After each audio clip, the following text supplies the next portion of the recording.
pirmininkė, urėdijos vadovai daug žiūrovam pasakojo apie urėdijos ūkį, ekonomiką, prekybą, medieną, kad žiūrovam nesusidarytų vaizdas, jog miškai tik kertami, kas labai populiaru apšnekinėti mūsų visuomenėje.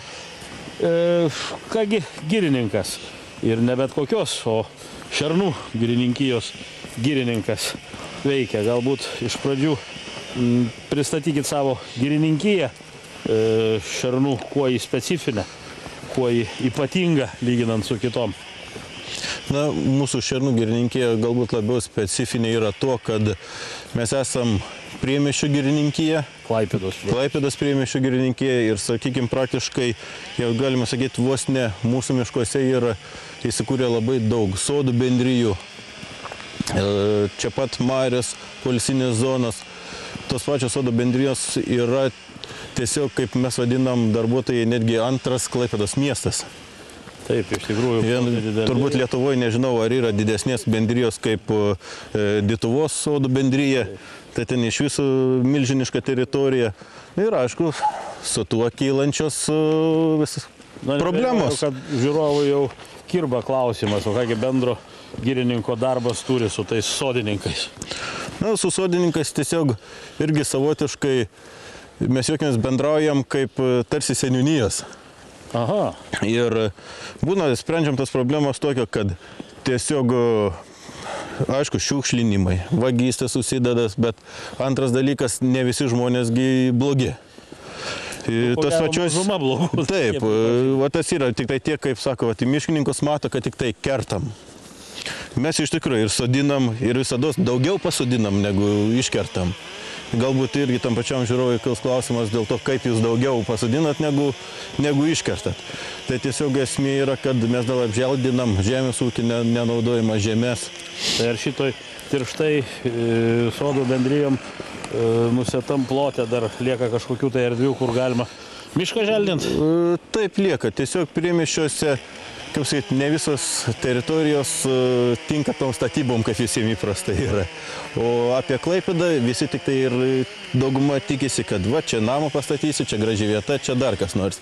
O tos tokios vietos likusios netinkamus ūkininkavimui, prie marių, kur nors labai giliai miške, kokia šlapesnės ir taip toliau, visas tas tiesiog atželdinam, atkuriam. Na, o grįžtant prie tos kalbos apie netipiškus jūsų girininkijai galbūt specifinius girininko darbus, tie patys sodų bendrijų gyventojai ar lankytojai ne tik turbūt rūpesčius kelia, kad ten šiukšlina ar kokį medį nugvelbia, bet turbūt kreipiasi jūs ir kaip normalūs klientai, pagalbos, kažkokios tai galimybės teisėtai, legaliai įsigyti produkcijos jūsų miško. Taip, ir matyti dabar tokios tendencijos, žmonės turbūt kažkiek, mes sakom, vakarėje, kultūringėje, anksčiau dar net keli metai atgal tikrai buvo toks masinis ir tas šiukšlinimas ir ką, o dabar jau organizuojam talkas, patys sodininkai, sodų bendrijų pirmininkai, sodų gyventojai, tiesiog einam kartu šiukšlės, ypač pavasariais, jau po sniego nutirpimo, rudenį dar prie sniego užtirpimo, kaip pernai, tai buvo kalnai šiukšlių netgi surinkti. Ir dabar aplamai daug mažesnis šiukšlinimas. Kitas dalykas, sodininkai, kuo toliau, tuo daugiau žmonių pareina į sodus gyventi. Nes miestuose vis tiek patys, žinote, ir šilumos, kainos, mokesčiai, viskas prispaudžia. Neišvengiamai jūsų klientai. Jo, ir praktiškai, kur labai didžioji dalis privačių klientų, tokių vat, eilinių žmonių, ne firmų, yra paprasti žmonės sodininkai. Ir ta pati močiutė, ta pati jauna šeima atėjusi. Ar sudėtinga, na, sakykime, tipiškas miestietis, visiškai aprūpintas šilumos tinklų, elektros linijų, vandens tiekimo. Ar jam klausimas dabar, sakykime, ar sudėtinga tų malkų įsigyti? Labai biurokratizuota ta procedūra. Šitą procedūrą paprastam žmogui parduoti malkų gal nėra labai, kaip pasakyti, biurokratizuota, bet viską išrašom. Paštaraštis, sakykime, vis tiek vienam žmogui vien tik tai ant popierių išrašymui sugaištam apie 15-20 minučių. Vien tik tai dėl to, kol nuvažiuoji parodyti tą malką, Bet ar kuriem būtina pasikirst. čia iš anksto užsisakyti, ar galima tiesiog ekspromtu pas jūs į Girininkiją atvykus įsigyt tų Su malkų? malkom taip nėra, kad visados turėtumėm.